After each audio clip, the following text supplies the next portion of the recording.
ನಮಸ್ಕಾರ, ನಾನು ಪವಿತ್ರ ಭಾಗವತ್. ಮಿಸೆಸ್ ಭಾಗವತ್ ಚಾನಲ್ಗೆ ನಿಮ್ಮೆಲ್ಲರಿಗೂ ಪ್ರೀತಿಯ ಸ್ವಾಗತ. ಇವತ್ತಿನ ವಿಡಿಯೋದಲ್ಲಿ ಹುರುಳಿ ಕಾಳನ್ನ ಬಳಸಿ ಒಂದು ಸಾರಿನ ರೆಸಿಪಿಯನ್ನು ತೋರಿಸ್ತಾ ಇದ್ದೇನೆ. ಹಾಗೆ ಅದರ ಜೊತೆಗೆ ಪಲ್ಯ ಹಾಗೂ ಒಂದು ಉಸುಳಿ ರೆಸಿಪಿಯನ್ನು ಕೂಡ ಶೇರ್ ಮಾಡ್ತಾ ಇದ್ದೇನೆ. ತುಂಬಾನೇ ರುಚಿಕರವಾಗಿರ್ತದೆ. ಮಳೆಗಾಲಕ್ಕಂತೂ ಹೇಳಿ ಮಾಡಿಸಿದ ರೆಸಿಪಿ ಅಂತಾನೆ ಹೇಳ್ಬೋದು. ಚಳಿಗಾಲದಲ್ಲಿಯೂ ಕೂಡ ತುಂಬಾನೇ ಚೆನ್ನಾಗಾಗ್ತದೆ. ಈ ರೆಸಿಪಿಯನ್ನ ಯಾವ ರೀತಿಯಾಗಿ ಮಾಡೋದು ಅಂತ ನೋಡೋಣ ಬನ್ನಿ. ಮೊದಲಿಗೆ ನಾನಿಲ್ಲಿ ಹುರುಳಿ ಕಾಳನ್ನ ತಗೊಳ್ತಾ ಇದ್ದೇನೆ. 1.5 ಕಪ್ ಆಗುವಷ್ಟು ಹುರುಳಿ ಕಾಳನ್ನ ಒಂದು ಪಾತ್ರೆಯಲ್ಲಿ ಹಾಕಿ ಇದನ್ನ ಚೆನ್ನಾಗಿ ತೊಳೆದು ಬಳಸ್ತೇನೆ. ಇಲ್ಲಿ ಹುರುಳಿಯನ್ನ ನೆನೆಸೋದಾಗ್ಲಿ ಮೊಳಕೆ ತರಿಸೋದಾಗ್ಲಿ ಇಲ್ಲ. ನಮ್ಮೂರಲ್ಲಿ ಮಾಡುವಂತಹ ಒಂದು ಸುಲಭ ವಿಧಾನವನ್ನ ನಾನಿವತ್ತು ನಿಮ್ಮ ಜೊತೆ ಶೇರ್ ಮಾಡ್ತಾ ಇದ್ದೇನೆ. ಚೆನ್ನಾಗಿ ಹುರುಳಿಯನ್ನ ತೊಳೆದಾಗಿದೆ. ಇದನ್ನ ಈಗ ಕುಕ್ಕರಲ್ಲಿ ಹಾಕೊಳ್ತಾ ಇದ್ದೇನೆ. 2-3 ಲೋಟದಷ್ಟು ನೀರನ್ನು ಕೂಡ ಇದಕ್ಕೆ ಹಾಕಿ ಚೆನ್ನಾಗಿ ಬೇಯಿಸ್ಕೊಳ್ತೇನೆ. ಒಂದು 5-6 ವಿಸಿಲನ್ನ ಹಾಕ್ಸ್ಕೊಳ್ಬೇಕಾಗ್ತದೆ. ಹುರುಳಿ ಸ್ವಲ್ಪ ಗಟ್ಟಿಯಾಗಿರೋದ್ರಿಂದ ಸರಿ ಮೆತ್ತಗಾಗೋ ತನಕ ಅದನ್ನ ಬೇಯಿಸ್ಕೊಳ್ಬೇಕು. ಈಗ ಅದಕ್ಕೆ ಮಸಾಲೆಯನ್ನ ರೆಡಿ ಮಾಡ್ಕೊಳ್ತಾ ಇದ್ದೇನೆ. ಹುರಿದು ಮಾಡುವಂತಹ ಮಸಾಲೆ ಅಂತ ನಾನಿವತ್ತು ಈ ರೆಸಿಪಿಯನ್ನ ಮಾಡ್ತಾ ಇದ್ದೇನೆ. ಒಂದು 2-3 ವಿಧಾನದಲ್ಲಿ ನಾವು ಮಾಡ್ತೇವೆ ಹುರುಳಿ ಸಾರನ್ನ. ಇವತ್ತೊಂದು ವಿಧಾನವನ್ನ ತೋರಿಸ್ತಾ ಇದ್ದೇನೆ. ಒಂದು ಪ್ಯಾನ್ ಅನ್ನ ಬಿಸಿಗಿಟ್ಟು ಅದರಲ್ಲಿ 1 ಟೇಬಲ್ ಚಮಚ ಆಗುವಷ್ಟು ಧನಿಯಾ ಬೀಜ ಅಥವಾ ಕೊತ್ತಂಬರಿಯನ್ನು ಹಾಕಿದ್ದೇನೆ. ನಂತರ ಅರ್ಧ ಟೀ ಚಮಚ ಆಗುವಷ್ಟು ಜೀರಿಗೆಯನ್ನು ಹಾಕಿದ್ದೇನೆ. ಒಂದು 10-12 ಮೆಂತೆ ಕಾಳನ್ನು ಹಾಕೊಳ್ತಾ ಇದ್ದೇನೆ. ಸ್ವಲ್ಪ ಎಣ್ಣೆಯನ್ನು ಹಾಕ್ತಾ ಇದ್ದೇನೆ. ನಂತರ ಇದಕ್ಕೆ ಒಂದು 7-8 ಬ್ಯಾಡಗಿ ಮೆಣಸನ್ನು ಹಾಕೊಳ್ತಾ ಇದ್ದೇನೆ. ಖಾರಕ್ಕೆ ಅನುಗುಣವಾಗಿ ಹೆಚ್ಚು ಕಡಿಮೆ ಮಾಡ್ಕೊಳ್ಬಹುದು. ನಾನು 1.5 ಕಪ್ ಆಗುವಷ್ಟು ಹುರುಳಿಯನ್ನು ತಗೊಂಡಿರೋದ್ರಿಂದ ಸ್ವಲ್ಪ ಜಾಸ್ತಿ ಪ್ರಮಾಣದಲ್ಲಿ ಸಾರನ್ನು ಮಾಡ್ತಾ ಇದ್ದೇನೆ. ಹಾಗಾಗಿ 8 ಬ್ಯಾಡಗಿಯನ್ನು ಹಾಕಿದ್ದೇನೆ. ಖಾರ ಜಾಸ್ತಿ ತಿನ್ನೋದ್ರಾದ್ರೆ ಇದಕ್ಕೆ ಗುಂಟೂರು ಮೆಣಸನ್ನು ಕೂಡ ನೀವು ಸೇರಿಸ್ಕೊಳ್ಬಹುದು. ಸ್ವಲ್ಪ ಹುರುಳಿಗೆ ಖಾರ ಕಟ್ಟಗೆ ಇದ್ದಾಗ ಚೆನ್ನಾಗಾಗ್ತದೆ. ನಾನು ಸ್ವಲ್ಪ ಜೀರಿಗೆ ಮೆಣಸನ್ನು ಹಾಕೊಂಡಿದ್ದೇನೆ ಕೊನೆಯಲ್ಲಿ. ಹಾಗೆ ಸ್ವಲ್ಪ ಕರಿಬೇವಿನ ಸೊಪ್ಪನ್ನು ಹಾಕೊಂಡಿದ್ದೇನೆ. ಎಲ್ಲ ಮಸಾಲೆಯು ಚೆನ್ನಾಗಿ ಹುರಿದಾದ ನಂತರ ಉರಿಯನ್ನು ಆಫ್ ಮಾಡಿಕೊಂಡು ತಣ್ಣಗಾಗಲಿಕ್ಕೆ ಬಿಡ್ತೇನೆ. ಇಲ್ಲಿ ಹುರುಳಿ ಕೂಡ ಚೆನ್ನಾಗಿ ಬೆಂದಿದೆ. ಇದರಲ್ಲಿ ಸ್ವಲ್ಪ ಹುರುಳಿ ಕಾಳನ್ನು ನಾನು ಎತ್ತಿಟ್ಕೊಳ್ತಾ ಇದ್ದೇನೆ. ಇದನ್ನ ನಂತರ ರುಬ್ಬುವಾಗ ಹಾಕ್ಲಿಕ್ಕಿದೆ. ಬಿಸಿ ಇದ್ದಾಗ ಹಾಕ್ಲಿಕ್ಕೆ ಕಷ್ಟ, ಹಾಗಾಗಿ ಅದನ್ನ ತಣ್ಣಲಿಕ್ಕೆ ಬಿಟ್ಟಿದ್ದೇನೆ. ಈಗ ಈ ಹುರುಳಿ ಕಾಳಿಗೆ ಕಟ್ಟನ್ನ ಮಾಡ್ಕೊಳ್ಳಿಕ್ಕೆ ಮತ್ತೆ ಸ್ವಲ್ಪ ನೀರನ್ನ ಸೇರಿಸ್ಕೊಳ್ತಾ ಇದ್ದೇನೆ. ನಾವು ಎಷ್ಟು ಸಾರನ್ನ ಮಾಡ್ತೇವೆ ಅಷ್ಟಕ್ಕೆ ನಾವು ಸರಿಯಾಗಿ ನೀರನ್ನ ಹಾಕಿ ಇದನ್ನ ಚೆನ್ನಾಗಿ ಕುದಿಸ್ಕೊಳ್ಬೇಕು. ಹುರುಳಿ ಚೆನ್ನಾಗಿ ಬೆಂದಿದೆ ಅದು, ಹಾಗಾಗಿ ಸ್ವಲ್ಪ ಕುದಿಸಿದ್ರೆ ಸಾಕು. ಮಸಾಲೆ ಎಲ್ಲ ತಣ್ಣಗಾದ ನಂತರ ಮಿಕ್ಸಿ ಜಾರಲ್ಲಿ 1-2 ಟೇಬಲ್ ಚಮಚ ಆಗುವಷ್ಟು ಹಸಿ ಕಾಯಿ ತುರಿಯನ್ನು ಹಾಕಿದ್ದೇನೆ. ನಂತರ ತೆಗೆದಿಟ್ಟಿರುವ ಹುರುಳಿ ಕಾಳನ್ನು ಹಾಕಿದ್ದೇನೆ. ನಂತರ ಹುರಿದಿರುವ ಮಸಾಲೆಯನ್ನು ಹಾಕಿ ಸ್ವಲ್ಪ ನೀರನ್ನು ಹಾಕಿ ಇದನ್ನು ನುಣ್ಣಗೆ ರುಬ್ಕೊಳ್ತೇನೆ. ಸರಿ ನುಣ್ಣಗೆ ಪೇಸ್ಟನ್ನು ಮಾಡ್ಕೊಳ್ಬೇಕು. ಇಲ್ಲಿ ಹುರುಳಿ ಕೂಡ ಚೆನ್ನಾಗಿ ಕುದ್ದು ಕಟ್ಟನ್ನೆಲ್ಲ ಬಿಟ್ಕೊಂಡಿದೆ. ಇದನ್ನ ಬಸಿದ್ಕೊಳ್ತೇನೆ. ನಾನು ಕಟ್ಟನ್ನು ಸಾರಿಗೆ ಬಳಸ್ತೇನೆ. ನಂತರ ಹುರುಳಿ ಕಾಳೇನಿದೆ ಅದನ್ನು ಪಲ್ಯ ಹಾಗೂ ಉಸುಳಿಯನ್ನು ಮಾಡ್ಕೊಳ್ತೇನೆ. ನಾವು ರುಬ್ಬಿ ಹಾಕಿರೋದ್ರಿಂದ ಅದು ಗಟ್ಟಿಯಾಗಿ ಬರ್ತದೆ. ಹುರುಳಿಯನ್ನು ರುಬ್ಲಿಕ್ಕೆ ಹಾಕಿರ್ತೇವಲ್ಲ, ಹಾಗಾಗಿ ಈಗ ಹುರುಳಿಯ ಕಟ್ಟಿಗೆ ಸ್ವಲ್ಪ ಬೆಲ್ಲವನ್ನು ಹಾಕಿದ್ದೇನೆ. 1 ಪೀಸ್ ಮಾಡಿರುವ ಹಸಿಮೆಣಸನ್ನು ಹಾಕಿದ್ದೇನೆ.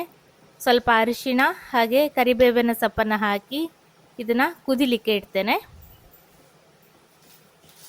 ಹಾಗೆ ರುಬ್ಬಿರುವ ಮಸಾಲೆಯನ್ನು ಕೂಡ ಇದ್ರ ಜೊತೆಗೆ ಸೇರಿಸ್ಕೊಳ್ತೇನೆ. ಒಂದೊಂದು ಊರಿನಲ್ಲಿ ಒಂದೊಂದು ವಿಧಾನದಲ್ಲಿ ಮಾಡ್ತಾರೆ. ನಮ್ಮಲ್ಲಿ ಮಾಡುವಂತಹ ಒಂದು ವಿಧಾನವನ್ನು ನಾನು ನಿಮಗೆ ಶೇರ್ ಮಾಡ್ತಾ ಇದ್ದೇನೆ. ಹುರುಳಿ ಸಾರು ಅಂದ್ರೇ ತುಂಬ ಪರಿಮಳವಾಗಿರ್ತದೆ. ಊಟ ಮಾಡಲಿಕ್ಕೂ ರುಚಿ ಆಗ್ತದೆ. ನಮ್ಮಲ್ಲಿ ಕುಚ್ಚಲಕ್ಕಿ ಅನ್ನಕ್ಕೆ ಇದು ತುಂಬ ಒಳ್ಳೆ ಕಾಂಬಿನೇಷನ್ ಅಂತ ಹೇಳ್ತಾರೆ. ಕೆಲವು ಕಡೆ ಮುದ್ದೆಯ ಜೊತೆಗೂ ಕೂಡ ಹುರುಳಿ ಸಾರನ್ನು ಮಾಡುವ ಕ್ರಮ ಇದೆ. ಸ್ವಲ್ಪ ಮಿಕ್ಸಿ ಜಾರಿಗೆ ನೀರನ್ನು ಹಾಕಿ ಸೇರಿಸ್ಕೊಂಡಿದ್ದೇನೆ. ನಂತರ ಸ್ವಲ್ಪ ಪ್ರಮಾಣದಲ್ಲಿ ಒಂದು ಅರ್ಧ ಕಪ್ ಆಗುವಷ್ಟು ಹುರುಳಿಗೆ ನೀರನ್ನು ಸೇರಿಸಿ ಅದನ್ನು ಚೆನ್ನಾಗಿ ಕಿವುಚಿ ಅದರ ರಸವನ್ನು ಹಾಕ್ಕೊಂಡಿದ್ದೇನೆ. ಈ ರೀತಿ ಮಾಡೋದ್ರಿಂದ ಚೆನ್ನಾಗಿ ಕಟ್ಟು ಬಿಟ್ಟು ಬರ್ತದೆ ಅಂತ, ಅದರಲ್ಲಿರುವ ರಸ ವೇಸ್ಟ್ ಆಗೋದು ಬೇಡ ಅಂತ. ನಾನು ಪೂರ್ಣವನ್ನು ಒಗ್ಗರಣೆ ಮಾಡಲಿಕ್ಕೆ ಉಪಯೋಗಿಸ್ತಾ ಇಲ್ಲ. ಪಲ್ಯವನ್ನು ಮಾಡಲಿಕ್ಕೆ ಸ್ವಲ್ಪ ಪ್ರಮಾಣದಲ್ಲಿ ಮಾಡ್ಕೊಳ್ತಾ ಇದ್ದೇನೆ. ಹಾಗಾಗಿ ಹುರುಳಿಯನ್ನು ಸ್ವಲ್ಪ ಕಿವುಚಿ ಅದರ ರಸವನ್ನು ಇದಕ್ಕೆ ಹಾಕ್ಕೊಂಡಿದ್ದೇನೆ. ಕಿವುಚಿರುವ ಹುರುಳಿಯನ್ನು ಮತ್ತೆ ಪಲ್ಯವನ್ನು ಮಾಡಿದಾಗ ಚೆನ್ನಾಗಾಗೋದಿಲ್ಲ. ನಂತರ ರುಚಿಗೆ ಬೇಕಾಗುವಷ್ಟು ಉಪ್ಪು ಹಾಗೆ ಹುಣಸೆ ಹಣ್ಣಿನ ರಸವನ್ನು ಹಾಕಿ ಚೆನ್ನಾಗಿ ಇದನ್ನು ಕುದಿಲಿಕ್ಕೆ ಬಿಡ್ತೇನೆ. ಹುರುಳಿ ಸಾರು ಎಷ್ಟು ಚೆನ್ನಾಗಿ ಕುದೀತದೆ ಅಷ್ಟು ರುಚಿ ಇದು. ಚೆನ್ನಾಗಿ ಕುದಿ ಬರ್ತಾ ಇದೆ. ಇದನ್ನು ಕೆಳಗಿಳಿಸಿ ಇದಕ್ಕೊಂದು ಒಗ್ಗರಣೆಯನ್ನು ಮಾಡ್ಕೊಳ್ತೇನೆ. ಒಂದು ಒಗ್ಗರಣೆ ಸೌಟನ್ನು ಬಿಸಿಗಿಟ್ಟು ಅದರಲ್ಲಿ 1 ಟೇಬಲ್ ಚಮಚ ಆಗುವಷ್ಟು ಎಣ್ಣೆಯನ್ನು ಹಾಕ್ಕೊಂಡಿದ್ದೇನೆ. ನಂತರ 10-12 ಬೆಳ್ಳುಳ್ಳಿ ಹೆಸರುಗಳನ್ನು ಹಾಕ್ಕೊಳ್ತಾ ಇದ್ದೇನೆ. ಬೆಳ್ಳುಳ್ಳಿ ತಿನ್ನೋದಿಲ್ಲ ಅಂತಿದ್ರೆ ಇಂಗಿನ ಒಗ್ಗರಣೆಯನ್ನು ಮಾಡಿ ಸೇರಿಸ್ಕೊಳ್ಬಹುದು. ಆದರೆ ಹುರುಳಿ ಸಾರಿಗೆ ಬೆಳ್ಳುಳ್ಳಿ ಒಗ್ಗರಣೆ ತುಂಬಾನೇ ಚೆನ್ನಾಗಾಗ್ತದೆ. ಹುರುಳಿ ಹೀಟ್ ಹೌದು, ಬೆಳ್ಳುಳ್ಳಿ ಕೂಡ ಹೀಟ್ ಹೌದು. ಆದರೆ ಹುರುಳಿ ಸಾರನ್ನು ಊಟ ಮಾಡುವಾಗ ಬೆಣ್ಣೆಯನ್ನು ಹಾಕಿ ಊಟ ಮಾಡಬೇಕು, ಆಗ ತಂಪಾಗ್ತದೆ. ಬೆಳ್ಳುಳ್ಳಿ ಸ್ವಲ್ಪ ಕೆಂಪಾದ ನಂತರ ಸಾರಿಗೆ ಸೇರಿಸ್ಕೊಂಡಿದ್ದೇನೆ. ಈಗ ಪಲ್ಯವನ್ನು ಮಾಡಲಿಕ್ಕೆ ಬಾಣಲೆಯನ್ನು ಬಿಸಿಗಿಟ್ಟು ಅದರಲ್ಲಿ 2 ಟೇಬಲ್ ಚಮಚ ಆಗುವಷ್ಟು ಎಣ್ಣೆಯನ್ನು ಹಾಕಿದ್ದೇನೆ. ನಂತರ ಸ್ವಲ್ಪ ಸಾಸಿವೆ, ಸ್ವಲ್ಪ ಉದ್ದಿನ ಬೇಳೆಯನ್ನು ಹಾಕಿ ಒಗ್ಗರಣೆಯನ್ನು ಬಾಡಿಸ್ಕೊಂಡು ಇದಕ್ಕೆ ಸ್ವಲ್ಪ ಕಟ್ ಮಾಡಿರುವ ಹಸಿಮೆಣಸು, ಕರಿಬೇವಿನ ಸೊಪ್ಪು ಹಾಗೆ ಸ್ವಲ್ಪ ಅರಿಶಿಣವನ್ನು ಸೇರಿಸ್ಕೊಂಡು ಒಗ್ಗರಣೆಯನ್ನು ಮಾಡ್ಕೊಳ್ತಾ ಇದ್ದೇನೆ. ಒಂದೇ ಒಂದು ಹಸಿಮೆಣಸನ್ನು ಸೇರಿಸ್ಕೊಂಡಿದ್ದೇನೆ. ಸ್ವಲ್ಪ ಮಾಡ್ತಾ ಇದ್ದೇನೆ. ಹುರುಳಿ ಸಾರನ್ನು ಖಾರವಾಗಿ ಮಾಡಿರೋದ್ರಿಂದ ಇದನ್ನು ಸ್ವಲ್ಪ ಲೈಟಾಗಿ ಮಾಡಿಕೊಂಡ್ರೆ ಚೆನ್ನಾಗಾಗ್ತದೆ.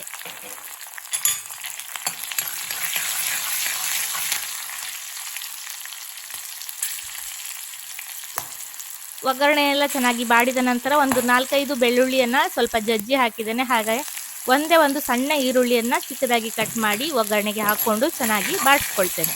ಈರುಳ್ಳಿ ಹಾಗೂ ಬೆಳ್ಳುಳ್ಳಿ ಚೆನ್ನಾಗಿ ಹುರಿಬೇಕು. ನಂತರ ಇದಕ್ಕೆ ಹುರುಳಿಯ ಕಾಳುಗಳನ್ನು ಸೇರಿಸ್ಕೊಂಡು ಚೂರು ಬೆಲ್ಲ, ಸ್ವಲ್ಪ ಹುಣಸೆ ಹಣ್ಣಿನ ರಸ, ನಾನು ಸ್ವಲ್ಪ ಪ್ರಮಾಣದಲ್ಲಿ ಮಾಡ್ತಾ ಇದ್ದೇನೆ ನೋಡ್ಬೋದು. ಹಾಗಾಗಿ ಎಲ್ಲ ಸ್ವಲ್ಪನೇ ಹಾಕ್ಕೊಳ್ತಾ ಇದ್ದೇನೆ. ನಂತರ 1 ಟೇಬಲ್ ಚಮಚ ಆಗುವಷ್ಟು ಹಸಿ ಕಾಯಿ ತುರಿ, ರುಚಿಗೆ ಉಪ್ಪು ಹಾಕಿ ಚೆನ್ನಾಗಿ ಒಂದು 5 ನಿಮಿಷ ಇದನ್ನು ಮಿಕ್ಸ್ ಮಾಡಿಕೊಂಡು ಚೆನ್ನಾಗಿ ಬಿಸಿ ಆದರೆ ಸಾಕೋದು ಪಲ್ಯ ರೆಡಿ ಆಗ್ತದೆ. ತುಂಬಾನೇ ರುಚಿಕರವಾಗಿರ್ತದೆ. ಸಾರಿನ ಜೊತೆ ನಂಚ್ಕೊಳ್ಳಿಕ್ಕೂ ಮೊಸರನ್ನದ ಜೊತೆಗೂ ತುಂಬಾನೇ ಚೆನ್ನಾಗಾಗ್ತದೆ ಈ ಪಲ್ಯ. ಈಗ ಉಸುಳಿಯನ್ನು ಮಾಡಲಿಕ್ಕೆ ಒಂದು ಬಾಣಲೆಗೆ ಸ್ವಲ್ಪ ಬೆಲ್ಲವನ್ನು ಹಾಕಿದ್ದೇನೆ. ಒಂದು 3 ಟೇಬಲ್ ಚಮಚ ಆಗುವಷ್ಟು ಸ್ವಲ್ಪ ನೀರನ್ನು ಹಾಕಿ ನಂತರ 1 ಟೀ ಚಮಚ ಆಗುವಷ್ಟು ತುಪ್ಪವನ್ನು ಕೂಡ ಹಾಕ್ಕೊಂಡಿದ್ದೇನೆ. ಕ್ಲಿಪ್ ಸ್ವಲ್ಪ ಮಿಸ್ ಆಗಿದೆ. ಎಲ್ಲ ಚೆನ್ನಾಗಿ ಬೆಲ್ಲ ಕರಗಬೇಕು, ಸ್ವಲ್ಪ ಪಾಕ ಬರಬೇಕು. ನಂತರ ಕಾಯಿ ತುರಿಯನ್ನು ಹಾಕಿದ್ದೇನೆ. ಒಂದು ಚಿಕ್ಕ ಕಪ್ಪಲ್ಲಿ 1 ಕಪ್ ಆಗುವಷ್ಟು ಹಾಕಿದ್ದೇನೆ. ಚೂರು ಉಪ್ಪನ್ನು ಹಾಕಿ ಇದನ್ನು ಚೆನ್ನಾಗಿ ಕುದಿಸ್ಕೊಳ್ತೇನೆ. ಬೆಲ್ಲದಲ್ಲಿ ಉಪ್ಪಿನ ಅಂಶ ಇದ್ರೆ ಉಪ್ಪನ್ನು ಹಾಕೋದು ಅಗತ್ಯ ಇಲ್ಲ. ಇದು ಆರ್ಗ್ಯಾನಿಕ್ ಬೆಲ್ಲ, ಉಪ್ಪು ಇರೋದಿಲ್ಲ ಅದರಲ್ಲಿ. ಹಾಗಾಗಿ ಚೂರು ಉಪ್ಪನ್ನು ಹಾಕಿದ್ದೇನೆ. ನಂತರ ಹುರುಳಿ ಕಾಳನ್ನು ಹಾಕಿ ಇದನ್ನ ಚೆನ್ನಾಗಿ ಕುದಿಸ್ಕೊಳ್ತೇನೆ. ಅದರಲ್ಲಿರುವ ನೀರಿನ ಅಂಶ ಎಲ್ಲ ಚೆನ್ನಾಗಿ ಬತ್ತಬೇಕು. ಬೆಲ್ಲದ ಪಾಕದಲ್ಲಿ ಹುರುಳಿ ಕಾಳುಗಳು ಚೆನ್ನಾಗಿ ಮಿಕ್ಸ್ ಆದಾಗ ತಿನ್ಲಿಕ್ಕೆ ಚೆನ್ನಾಗಾಗ್ತದೆ. ಒಳಗಡೆ ಎಲ್ಲ ಬೆಲ್ಲವನ್ನು ಎಳ್ಕೊಳ್ಬೇಕು. ಅಲ್ಲಿ ತನಕ ಮಿಕ್ಸ್ ಮಾಡ್ಕೊಂಡ್ರೆ ರುಚಿಯಾದ ಹುರುಳಿ ಕಾಳಿನ ಒಂದು ಉಸುಳಿ ಕೂಡ ರೆಡಿ ಆಗ್ತದೆ. ಮಕ್ಕಳಿಗೆ ತುಂಬಾ ಇಷ್ಟ ಆಗ್ತದೆ ಸಿಹಿ ಉಸುಳಿಯನ್ನು ಮಾಡಿದಾಗ. ಈಗ ಊಟದ ತಟ್ಟೆಯನ್ನು ರೆಡಿ ಮಾಡ್ತಾ ಇದ್ದೇನೆ. ಉಪ್ಪು, ಉಪ್ಪಿನಕಾಯಿ, ಕ್ಯಾರೆಟ್ ಸ್ಲೈಸ್ ಹಾಗೆ ಹುರುಳಿಕಾಳಿನ ಪಲ್ಯ, ಉಸುಳಿ, ಮೊಸರು, ರುಚಿಯಾದ ಹುರುಳಿಕಾಳಿನ ಸಾರು ಹಾಗೆ ಅನ್ನದ ಜೊತೆಗೆ ಬೆಣ್ಣೆಯನ್ನು ಹಾಕಿ ಹುರುಳಿ ಸಾರನ್ನು ಹಾಕಿ ಊಟ ಮಾಡಲಿಕ್ಕೆ ತುಂಬಾನೇ ಚೆನ್ನಾಗಾಗ್ತದೆ. ಇವತ್ತಿನ ಈ ವಿಡಿಯೋ ನಿಮಗೆಲ್ಲ ಇಷ್ಟ ಆಗಿದ್ರೆ ಖಂಡಿತ ಒಂದು ಲೈಕ್ ಮಾಡಿ, ಶೇರ್ ಮಾಡಿ, ಅನಿಸಿಕೆಯನ್ನು ಕಮೆಂಟಲ್ಲಿ ತಿಳಿಸಿ. ಹಾಗೆ ಚಾನಲನ್ನು ಸಬ್ಸ್ಕ್ರೈಬ್ ಮಾಡಿಕೊಂಡು ಸಪೋರ್ಟ್ ಮಾಡಿ ಅಂತ ಕೇಳ್ಕೊಳ್ತೇನೆ. ಹಾಗೆ ಫೇಸ್ಬುಕ್ ಪೇಜನ್ನು ಕೂಡ ಫಾಲೋ ಮಾಡೋದನ್ನು ಮರಿಬೇಡಿ. ನಿಮಗೆ ಹೇಗೆ ಅನಿಸ್ತು, ನಿಮ್ಮೂರಲ್ಲಿ ಯಾವ ರೀತಿಯಾಗಿ ಮಾಡ್ತೀರಾ ಹುರುಳಿ ಸಾರನ್ನ ಅಂತ ಕಮೆಂಟಲ್ಲಿ ತಿಳಿಸೋದನ್ನು ಕೂಡ ಮರಿಬೇಡಿ. ಇದೇ ರೀತಿ ಇನ್ನೂ ಒಂದು ಹೊಸ ರೆಸಿಪಿಯೊಂದಿಗೆ ಬರ್ತೇನೆ. ಮತ್ತೊಂದು ವಿಡಿಯೋದಲ್ಲಿ ಸಿಗ್ತೇನೆ. ಅಲ್ಲಿವರೆಗೂ ನಮಸ್ಕಾರ.